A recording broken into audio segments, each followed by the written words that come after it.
Fala pessoal, tudo bem? Vamos mergulhar direto na nossa revisão estratégica de hoje. Para quem está aí na reta final, estudando pesado para as provas de concursos da corporação, a gente sabe que dominar a legislação institucional não é só um diferencial, é simplesmente a chave para a aprovação. O nosso grande alvo de hoje é dissecar a Portaria 021 de 2019. Ela é a base de tudo sobre a organização e atuação dos Comandos Regionais Bombeiro Militar, os famosos CRBMs, aqui no Paraná. A ideia dessa nossa análise é pegar aquele texto denso da lei, sabe, e transformar num mapa visual super focado. A gente quer facilitar a memorização rápida de vocês e, claro, blindar todo mundo contra aquelas clássicas pegadinhas de banca examinadora. Bom, o nosso roteiro está dividido em 5 blocos mentais para ninguém se perder. Primeiro, missão e organização. Depois, atribuições do comando, estrutura do Estado-Maior, divisão territorial e, fechando o pacote, as regras de transição. Então, vamos lá. Começando pela seção 1, Missão e Organização Básica. Muita atenção aqui, porque a lei define os CRBMs usando duas expressões muito específicas. Eles são escalões intermediários de comando e órgãos de execução. Mas por que parar nisso? Porque as bancas, gente, elas adoram testar exatamente esse vocabulário. É absolutamente crucial memorizar a palavra intermediários. Uma questão falsa muito, mas muito comum vai tentar te convencer de que os CRBMs são escalões finais, básicos ou primários. Não caia nessa. Foco total nos termos corretos, intermediários e de execução. Certo, avançando um pouco, o ponto central do artigo 3º é mapear aquela estrutura padrão, o pacote básico que a gente encontra em praticamente todas as regiões. Um CRBM é erguido sobre 4 pilares essenciais: o comandante, o chefe do Estado-Maior, o próprio Estado-Maior em si e a comissão técnica de terceira instância. Ter esse desenho gravado na mente é o seu primeiro passo para não se enrolar. Até porque a gente precisa saber a regra antes de olhar para a grande exceção. E por falar em exceção, olha lá aí, o COBOM. O Centro de Operações de Bombeiros, ele existe exclusivamente no primeiro CRBM. Vou até repetir, apenas no primeiro CRBM. Essa é aquela informação de ouro, de altíssimo valor para as provas.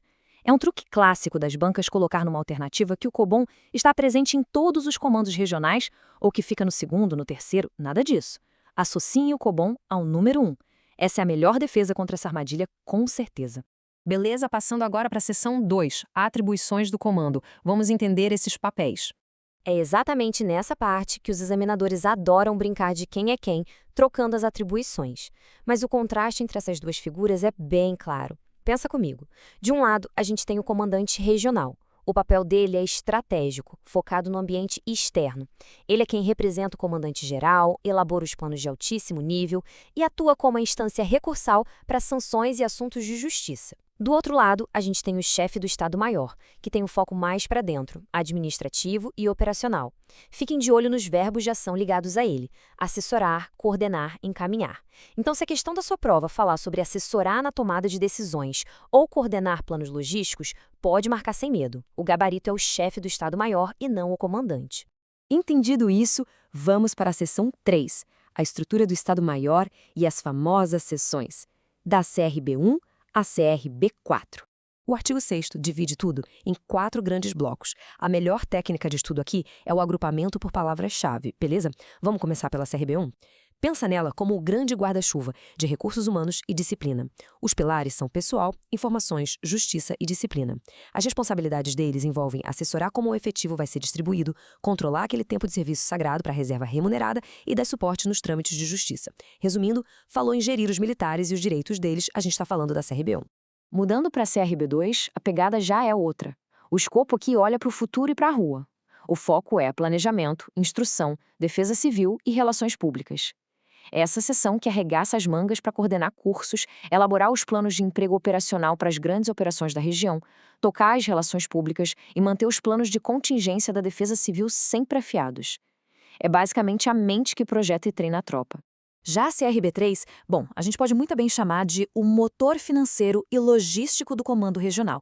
Eles cuidam de logística, patrimônio, orçamento e finanças. Prestem muita atenção numa coisa. É a CRB3 que tem a responsabilidade de tocar os processos licitatórios nas unidades subordinadas, autorizar a grana para manutenção de viaturas e o queridinho das bancas, a execução do fundo rotativo.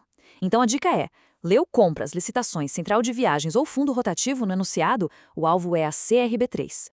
E para fechar esse organograma, temos a CRB4, que é a dona da área de prevenção e combate a incêndios e desastres no nível regional. É um trabalho muito voltado para a burocracia técnica e auditoria em prevenção. Eles coordenam vistorias, fiscalizações, mas, o grande pulo do gato aqui é que a CRB4 atua como a terceira instância da CTPI. Eles apoiam o comando como instância recursal. Sério, guardem isso, porque é um prato cheio para quem elabora questões de prova tentar te confundir. Muito bem, vamos dar sequência com a seção 4, a divisão territorial dos CRBMs. O artigo 8º desenha um mapa da corporação. A gente tem uma correlação espacial super clara. São apenas 3 comandos regionais. Sede do primeiro CRBM, Curitiba. Sede do segundo CRBM, Londrina.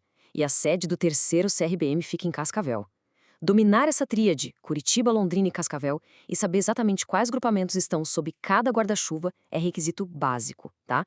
É esse mapa que define a cadeia de subordinação inteira do Estado. Chegando agora na nossa reta final, seção 5, regras de transição. O foco dessa parte, que está lá no artigo 9º, é o número 18. Anotem aí. Esse é o efetivo total de transição por CRBM, enquanto as vagas não são ativadas em definitivo. E a distribuição dessas 18 vagas tem que estar na ponta da língua. Olha só como é a divisão. 1 comandante, que é coronel. 1 chefe de Estado-Maior, que é major. 4 chefes de seção do Estado-Maior, na patente de capitão. E 12 auxiliares de seção. 1, 1, 4, 12. As bancas amam cobrar números e patentes específicas, então memorizem essa soma que dá os 18 militares. Fechado?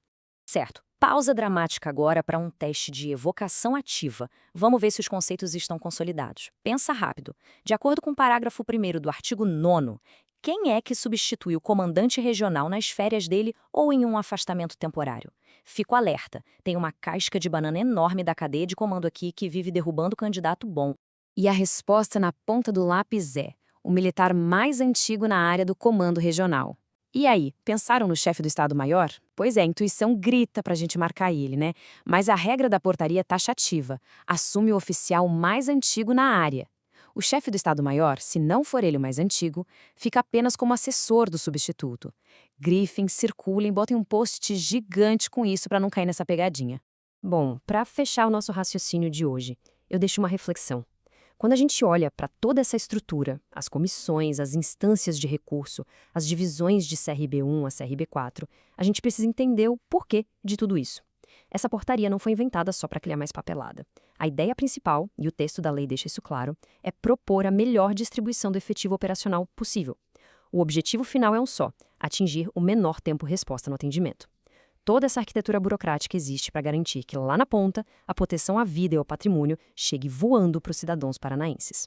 Manter esse propósito em mente ajuda a fazer sentido e a sedimentar todo esse conhecimento, beleza? Continuem firmes, excelentes estudos e uma ótima memorização para todos vocês. Até a próxima!